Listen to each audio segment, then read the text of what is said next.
Right, here we are. I've been in two minds whether to do this or not.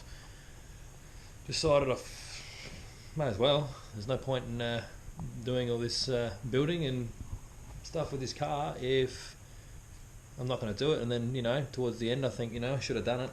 So I guess here's the start of it. I've had this car for about maybe 2-3 years now. Was my daily vehicle. I drove it for a couple of years. Good car, really liked it. Tried to sell it, couldn't sell it.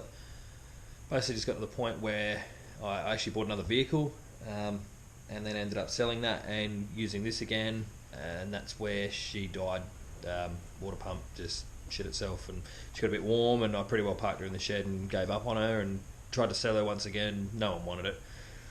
So I decided, let's build a track car out of it, which was an easy choice because they're a very capable chassis, very a lot of parts available, but being a Toyota, they can be a little bit difficult to find at times. So I have basically just started the build and pretty well got it pulled apart and stripped and cleaned. Basically, so I had a clean base to work with. That was about a year ago now. Lots happened in between there. Had a baby and things like that, so it sort of got put on hold a little bit. But it's in its new home. I can probably insert some old photos and stuff like that of the prior place it lived. It's old shed that it lived in, and its current state and previous state. So as it sits at the moment, there's quite a bit being done. It kind of doesn't really look like it, I suppose, when you just kind of have a quick glance over the car. It all looks pretty much the same, but it's not till you sort of get to the front here where you kind of see that things have changed a bit from the standard 1G FE, I think they are.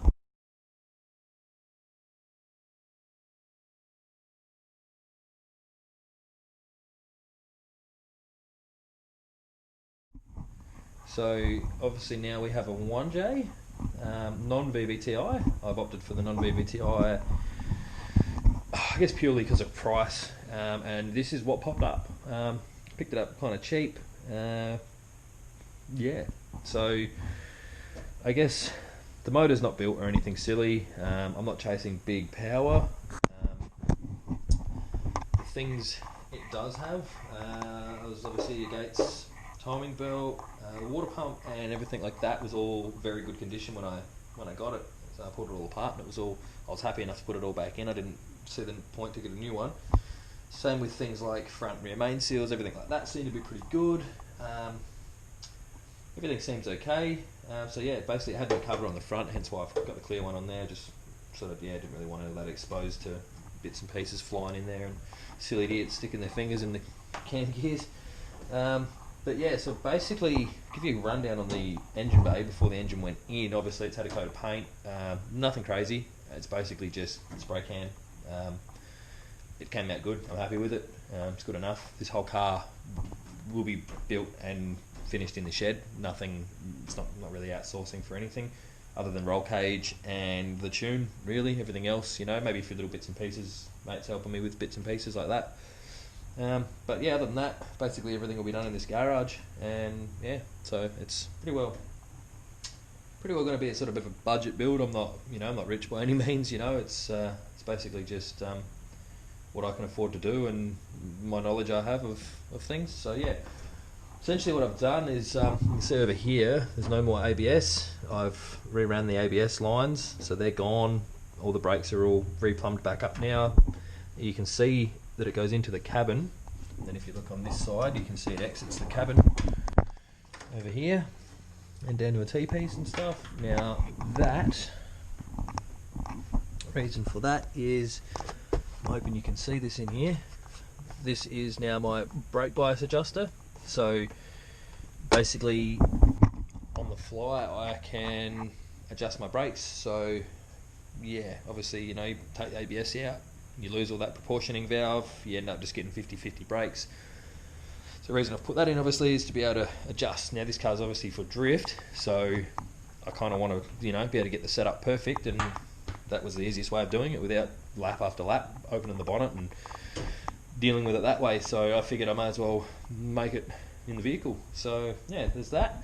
Then, as you probably have already noticed, it has a electronic power steering pump that has 90% been plumbed up. I've got the high pressure line that runs back behind there, back down to the rack. I'm still have this soft side return hose that will be into a cooler at the front here, which I have the cooler already. I just need to wait till I have intercooler and radiator and things in place to position that, and then obviously that will return back down there, which means obviously no power steering, no air conditioning on the motor. So I've obviously had to find a real short belt, had to change this smooth pulley to a ribbed pulley to be able to just do the loop.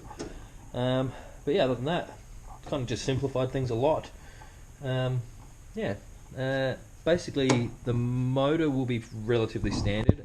I'm going to run a GTX 3071.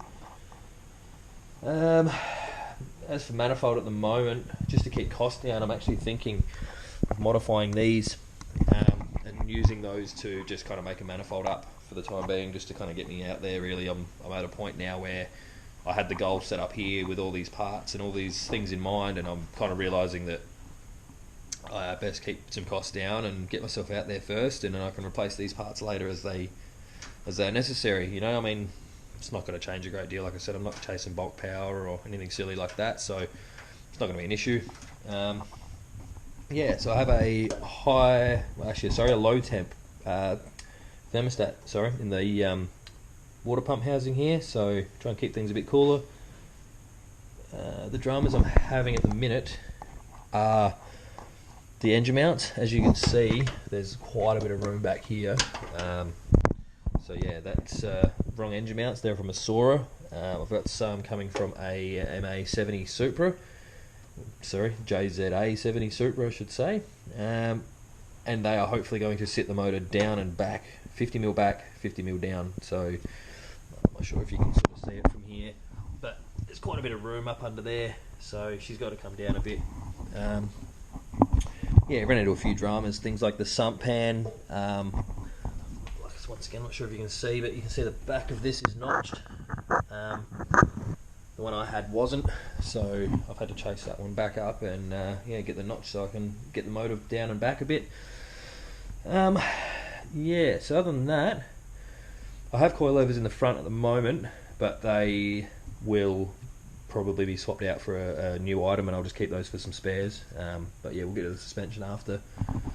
Had some fun with some glitter, tacking the glitter on the bottom of the bonnet, just something different. A lot of this heat tape isn't really sticking how I'd like it, so to be fair, a lot of that will probably just come off. Not really all that fussed on it, but the heat peels the paint on the bonnet, and so be it. There's not much I can really do about it. I will put a heat shroud all around here to keep all this kind of stuff as cool as possible. Obviously the line and everything like that, it'll cover all of that. I'll probably put a heat sock over that too, just to assist with not boiling the power steering fluid, which shouldn't have any issues with, being that it's electric. So pretty simple really. That's my plan with this whole car basically, is keep it simple, make it work. I don't want to have any dramas out on the track, and that I've built something that's just too hard to work on. So what I've done here, if you're probably noticing the wiring loom, this is the wiring loom for the front of the car. Now obviously, being a Lexus, these things are a luxury vehicle that have a lot of stupid shit that I don't need. So auto adjusting headlights, obviously it had ABS, airbags, you name it, it pretty much has it. So I, with much despair, took me a while to sort of gain the confidence to think, just pull the wiring out, and once you've got it out, then you've got no choice. You're going to have to bite the bullet and work it all out, I suppose. So after a little while, I decided to do it. Now I can't really show you too much, but I have these two boxes here. So this box and this box, which both are quite large boxes, are full of wiring loom, and they're quite heavy, so there's quite a lot that came out, and what went back in was really quite basic. So essentially it's the same on this side. I've spliced in over here, and then this side of the loom it runs up. It's the power supply wire to the fuel pump, the power steering pump. So basically, yeah, this wire, just this one wire, is all my headlights, indicators, parkers, and I've even got the fan supply. Yeah, so everything's there that I need. Now that runs in obviously to the car. Now inside the cabin I have, should probably turn that one off, a switch panel. So that is now my control panel. Start button, accessories, ignition, power steering pump, fan. Obviously no power hooked up at the minute. I'll show you all that in a moment. I don't have a battery or anything in there. This is my isolator kill switch. There's nothing hooked to this yet. I do have to run my battery into the back and run all the lines into the front, hook everything up. But as far as everything being wired going, that's all done. I also have, actually let me show you. I'll just show you everything here while we're here. Got my jump pack hooked up under here. So before I turn that on, what I'll do, I'll do it this way. So I've got interior lights down in the middle here. I'll turn this down so we're not listening to bloody music. So I've got my interior lights hooked up in the inside the car here, which is ample lighting. Even have a USB socket still hooked up.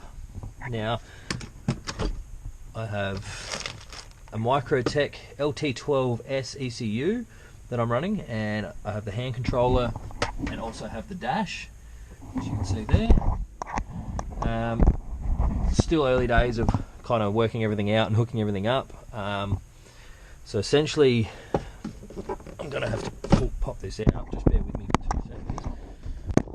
I'll pop that out so you can see, you guys can see up in there. I'm not sure if you're able to see or not. I'll put my phone torch out and no, I won't. Don't know where my phone is. Anyway, bear with me 2 seconds. Put a torch here. It's only a little show you. So essentially it's not the prettiest thing in the world. Had I done it again, yes, I will do it a lot neater, but at the end of the day, if I have any dramas, I'm able to chase wires and see where they go. But otherwise everything's pretty well in there. It's got its own fuse box. You see the ECU and ignition over here. So yeah, it's pretty basic. There's really not a great deal to it, which is how I wanted it to be. I don't want any dramas with anything. If I have dramas, I want it to be simple to fix. I don't want to be chasing crap that I don't know what I'm doing. So if I go ignition, you see I have my dash. I'll do that again actually. My dash all hooked up over here. Got an arty steering wheel. Now got right, left indicators on here. I have my hazards hooked up. I didn't really think about it too well. I was a bit silly when I sort of planned it all out. I do need to come up with a better design, but I've got my hazard switch here, but to have my hazards on I have to do this and turn my right indicators on for my hazards to work. So now I've got hazards, got headlights, high beam. I'll turn the high beam off because they're not really needed at the minute, but as you can see when I come around here, there's headlights, hazards are all working, everything's on. Same at the rear. So I've obviously got brake lights and stuff too, number plate lights, everything still work. No, I'm not in California, I'm in South Australia. Yeah, but basically, very simple setup. Turn the ignition back off, turn these hazards off. I even have wipers. I'll just climb in here and show you quickly. Turn the ignition back on. Over here on the switch here. So that's high, that's low. So only downfall is I don't have them hooked up, so they stop at the bottom, but it's not too hard to stop them there, so I'm not too concerned about that. They'll only be used on the track, so it's not like it needs to be on the road or anything silly. But yeah, so basically I've kept this factory handbrake here, which is obviously all hooked up and working again at the moment. I will have a hydraulic handbrake on this side here. I'm waiting till I get my seat and everything like that in and got myself all, you know, positioned up, and then I'm going to have a hydraulic handbrake this side. This was simply retained for parking purposes and basically a backup handbrake. So if anything fails, if it all, you know, something in the hydro system fails or whatever, I do have a backup handbrake, which, you know, not really necessary, but I wanted it there for parking purposes. It's on the other side of the thing here, on the other side of the tunnel. So to be honest, gear stick up here, it's not in the way at all. Only reason I don't want to use the factory handbrake is obviously going from stick to here to, it's just not ideal. I don't know why they put it there, to be honest. Yeah, so basically interior's all been stripped, so as you can see I've got carpet and dash and everything's all in there, but there's nothing in here. Like, this factory dash won't work. That dash, couple of bolts, pull the whole dash out. It's very, very basic. The car will be light, that is the plan.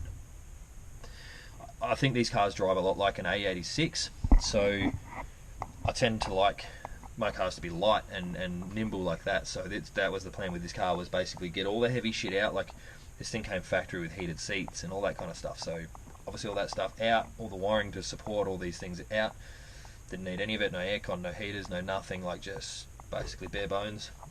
Obviously I've got the back seat in at the moment. That's more just for street look, cosmetic thing, you know. It is a little bit of a heavy seat, so to be fair, on the track I'll probably take it out, but I will have it in there. It's going to have a half roll cage. I was going to go full, but decided there's no real need. I'm not planning on rolling the thing over. So it's basically just going to be a half cage, simple, with a harness bar and side intrusion bars, and that's about it really. This car does have rego, so I can drive it on the road. Probably shouldn't, but it does. Yeah, so like I said, quite a basic vehicle. As you can probably see by the roof, I'll jump out and show you guys. The roof, I've got rid of the sunroof, which much to some people's despise, they couldn't quite work out why I wouldn't want a sunroof, but even in a road vehicle, obviously when I drove this on the road, I never used the sunroof. I just, if I want the window open, I open the window. I don't really have a need to open the sunroof. So sunroof was ditched due to its absurd weight. So that's been replaced with an alloy panel that's all sealed up and, you know, everything like that. So that's all good to go. Keeping on with door cards and everything like that. The only thing I haven't sort of managed to work out yet, and these are, well, that's not an issue, but I guess I'm going to need to be able to wind the windows up and down at some point. So once the vehicle's done and everything, I'm probably going to just take it to an auto electrician, to be honest, and just say, just work it out. I'm not an electrician by any means. First time I've even wired a vehicle like this and all the lights and everything like that, so I've got to a point now where I'm like, look, I'm just not gonna ruin anything. I may have another crack. I know they're pretty simple, 2 wire setup, but it's the up and down part that just gets a bit confusing. So I will probably just take that to an auto electrician and just say, somehow supply power to it so I can just wind the windows up and down, even if it is only the driver's and passenger's window that go up and down. I'm not fussed about the back doors at all. They don't really bother me too much. Same with the door locks. Strangely enough, my key, so actually I'll show you in here again, I've got no ignition barrel, no indicator stalks, no nothing, like that's all been removed. Obviously no need for it, none of it's going to work. So I've actually got no way of locking and unlocking the car, because for some reason my key only works in my ignition barrel and doesn't work in my door, my boot, nothing. I can't. Yeah, so it's a bit strange. So basically my plan there was to try and maybe somehow see if I can get him to hook power up, the auto electrician, sorry, to hook power to my door actuators as well. So I'm at least able to maybe, you know, hit a button, or I don't know. I do actually have another wiring loom from an IS200 with a key and ignition barrel and everything like that, and from memory I think I might have a door lock for it, so I may possibly have a solution where I can just unlock the driver door with the key. But I'm going to have to, yeah, I'll have to cross that bridge when I get there. It's not a huge deal. I was actually going to take one of the actuators, the arms off the door, so the door lock cannot be locked on just maybe one of the back doors or something. So worst case scenario, for some stupid reason someone locks the doors and I can't get in, but then I've got a door that just can't be locked from any way. You know, you have to actually take the door card off and get in there to lock the door. So that was an option, just to, you know, prevent a silly incident. Otherwise, there was another option where I do have an actuator in the boot for the, because obviously it has a key, as you can see here, it's got a keyhole, but the key doesn't work. So it does have an actuator in there for the button on the key to pop the boot electronically. So I may be able to hook a battery, like straight to the battery in the boot, maybe able to hook a remote relay to that actuator and supply power to it. So worst case scenario, the car does get locked, I can still pop the boot via a remote, and then I can access through the boot hole in the back here. So this little hole here obviously goes into the boot, so at least I can poke something through and I'll unlock a door and you know, get into the car. So cross that bridge when I get there though, not a big deal. But yeah, basically suspension roll wise in the car, in the rear, we'll start with the rear since I'm standing right here. I've just got everything back in. I have excessive urethane solid mounts. They do have somewhat of a give, but they're going to be mostly solid. I had plans to basically do all of the arms in adjustable arms, and I've gotten to the point where, being in Australia, I've realised that it's going to cost way too much to basically get everything from the States, because a lot of the stuff that people make for these is for the IS200s, which are really popular in the States, and there's nobody here in Australia that really seems to do a great deal, and you can't get a lot of these factory arms new either. So it does kind of land you in a bit of a odd spot. So basically I've decided to just throw all the standard shit back in and basically just put some coilovers in it and get it out there, and I'll just use the factory adjustment to align this how I need. Now as I start realising that no, that's not quite working, or if I don't have any dramas, I'll just leave it, because that way if I happen to have an accident or hit anything or whatever, I can go to the wreckers and essentially just replace that arm with a factory arm, and I'm good to go again. Whereas I use, you know, all this expensive stuff from the States or Japan or wherever it may be, I've got to wait for shipping times, and I've got to pay a lot of money to basically have something that, you know, I could just have from the wreckers for bugger all. So that's kind of the plan behind that. This isn't going to be a really high, you know, competition, competitive car sort of thing. I mean, I will compete in it at times, but I'm not out there to win or anything. I'm just out there to have fun and drive my car sort of thing. I just don't want to be, you know, going out there and coming home 5 minutes later because something's broken and I can't fix it. So that's basically the plan there. I've changed my mind a lot with the suspension, where I've just kind of gone, nah, just put it all back together and minimal mods, get it out there, and yeah, well, like I said, we'll cross that bridge when we get there. Turn that one off before I flatten it. In the front, basically what the plan with that is I've just actually dropped the knuckles to a friend who has a jig already, and he's already nutted everything out, and he's got some good cut and shut knuckle design going on. So he obviously knows Zero Ackerman stuff. Like, I'm not a big fan of this forklift sort of driving. So essentially I'm going to extend these lower arms. These lower arms here will be extended, I haven't quite worked it out yet, but I'm thinking anywhere from about 40 mil maybe. I was thinking 50, but I got a funny feeling that might be a little bit too far.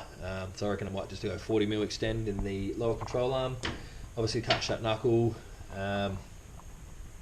That's pretty much going to be it, to be fair. A lot of the other arms are just standard. I'll replace these upper arms, because silly me, threw the old ones out because I was going to go adjustable or JZX100, but proving they're very hard to find. I've realised that I've thrown the old ones out like an idiot, so I've basically just got to replace those upper arms with some new ones, which are totally fine. I can get them, that's good. Yeah, so essentially that is the build. Now the ECU came with the loom, got it as a package kind of thing. It came with the loom and computer and the dash and the hand controller and everything like that, and it was quite cheap, so that worked out well. Meant I was going to run Howtech, and I was going to be paying through the nose for that kind of stuff. So essentially, yeah, that was the plan there. Now, little issues that I am having are no TPS. The plug that was on the TPS was very weird. I couldn't work it out. Definitely was no Toyota throttle position sensor, so I don't really know what was going on there. So I've got the throttle position sensor plug on the way. I have already got my air intake temp sensor, which this is the factory Toyota one here. Useless to me, so I don't know whether I'll just leave that one in there or block it off, whatever, but we'll probably end up tapping this old map sensor. This is where the map sensor would come from, so I'd end up probably tapping that hole a bit bigger and putting the other one in there, because if I use like an adapter sort of thing, because this is a little bit bigger than the Microtech air temp sensor, if I use an adapter, it leaves the air temp sensor way out here and it's not actually in the intake, so I just didn't want to have any dramas with that. Some other little issues that I have noticed that I'm going to have is with my coil packs. The motor's coming back 50 mil, so to be fair, that will probably reach there, but it leaves me with this one coil pack wire back here. Everything's just in a bit of a shit spot, so I mean I could probably try and reroute that a little bit and make it a little bit closer, but part of me is almost thinking I'm just going to extend the wires, just do it that way, just make the wires a bit longer and crimp them together properly so we've got no connection issues or anything like that, and basically just straight back to the coil packs. Now I'm still kind of, when I say I'm new to a lot of this stuff, like I'm been doing all this stuff for a long time, but just for myself and just, you know, been working things out as I go, but I'm learning as I go. Obviously trying not to rush into things and, you know, trying to get as much knowledge as I can now. I'm trying to do everything here, so that's everything from fabrication, electrical stuff, motor stuff, everything. Like, it's, to be honest, it makes my head hurt sometimes. It does get a little bit overwhelming, but it's one step at a time really. I just try and pick a job, focus on that job, do some research, learn what I'm doing, and yeah, I end up getting there in the end. Sometimes it might deviate a few different times, but I get there. So essentially this has Yaris coil packs in it. Now, being that the ECU is very, I guess you could say, old, I'm not quite sure about things like dwell timing and stuff like that for these coil packs. Now, it's set up, these are factory coil plugs, so I've got 2 sets of factory coils. I can put factory coils in and it's not going to really be an issue. I'm only chasing about maybe 280, maybe 300 kilowatts if you're lucky. That's, you know, plenty achievable on those. But I did get these, they were cheap. So I sort of figured that, you know, I'll run these. So if I can, and I've got the plugs and everything, I can swap them over and I'm able to adjust the dwell timing and stuff with the ignition that I've got, then I'll run these and that'll be fine. If not, I'll go back to factory ones and save these for when I upgrade the ECU at a later date, which I will do. Just for now, this is everything that's working. Yeah, so that's pretty much where the car is at. It's still got a long ways to go. Like I said, I still need, obviously I've got to sort this manifold out, which I'm sort of in the process of doing right now. That'll be basically probably one of the next jobs I'll do. I'll start trying to get some pipe and, you know, things, and try and start making a manifold. Still got things like turbo, intercooler, radiator. Still got to finish plumbing up the power steering. Obviously make intercooler piping and stuff like that, but I've got to wait till I get my turbo and manifold and everything sorted, so then I can do exhaust, intercooler piping. Like, there's a lot of stuff I can sort of do there. So obviously still need seats. Sort of, yeah, tossing up whether I skimp out and buy like a Velo or something, or whether I just don't be an idiot and buy a bride seat, just get a new one, just do it properly like I was planning on doing from the start. So yeah. Sorry. Yeah, so basically it's not far off, to be fair. I'm hoping within the next maybe 6 to 8 months I can have this thing running. You know, I get it manifold on, get turbo, exhaust and things like that, and nut this wiring out and get all that hooked up, and somewhat kind of make some sense of the starting process of everything. Like I said, I'm learning. I've never used Microtech. I don't know how they work. I don't even have a laptop that'll hook up to it, so I'm essentially going to have to, I think the missus might have a laptop, I reckon, and I might be able to somewhat plug into it, but if not, I'll just have to buy something or get someone to come around that knows a bit more about it and give me a hand and trying to see if we can't get this thing fired up and get it running. I do have, pop this out of here. So I've just worked this out, which has been giving me a bit of grief for a little while. I bought this fuel pump from eBay, which should be alright. Soon find out, I suppose. Worst case scenario, I'll have to upgrade the fuel pump, but you know, even if I end up just using a factory pump and hanger, pump it into a surge tank and then just use an external pump, that might be the easier way. I've taken things like my fuel level and stuff like that off, because obviously none of that's going to work. I just have to keep putting fuel in it, make sure it's got fuel. But yeah, so essentially I have this fuel pump in here that I've had to like modify the bottom of it here a bit, and it was supposed to be a direct bolt in, but clearly it wasn't. So I've got fittings coming. You can see this little hole little hole here in the top is just a pre-drilled hole, so that will get opened up. I've got a fitting, speed flow fitting coming for that, which then my return line obviously comes back down through this hole down here. This has all been crimped off, everything's, you know, there ready to go, so that'll essentially basically just put my return line back into that, and I've got return line coming as well, which is all E85 safe. Now the plan was to go E85 from the start, but I think at the moment with this ECU I'm not sure if I can even run E85 with it. So like I said, I'm still just learning what this thing's even capable of, and to be honest, trying to find information is a bit scarce. A lot of people seem to know about it, but on the internet and stuff there's not a great deal, so I just need to sort of find the right people to chat with and just kind of see what my options are. If I can go E85 I will, but at the moment I think I might just start with pump fuel, things like injectors and stuff. I don't know, I'd have to sort of look into it, whether I get bigger injectors or whether I just test these stock ones out and just push them to their limit, and basically that's where my car stays until I upgrade the fuel system. Like I said, haven't really crossed those sort of bridges yet. I'm more just trying to finish the build. There's a lot to do, but it has come a long way in the last probably 6 months or so. Basically it came here, it was a bare shell. I'll pop some photos in.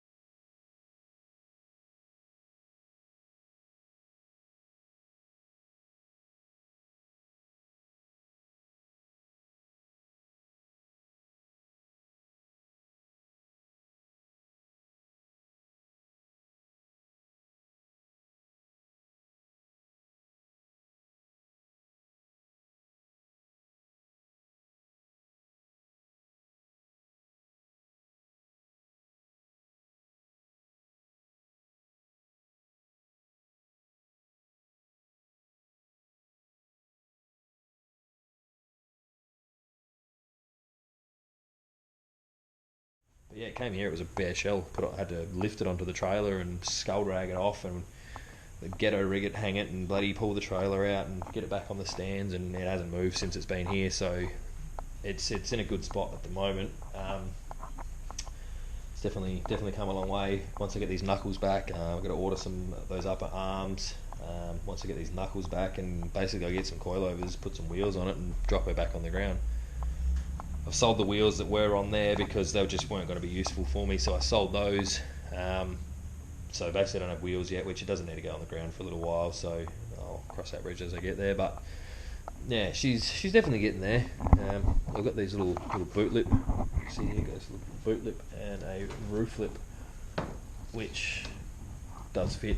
Needs a little bit of flexing and stuff like that, but they're both actually off a GS300 and fit quite well. So I had a GS300 prior to this. I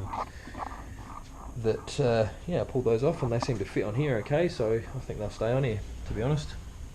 Other than that, it's probably just going to have side skirts. I was going to do full kit, but too expensive.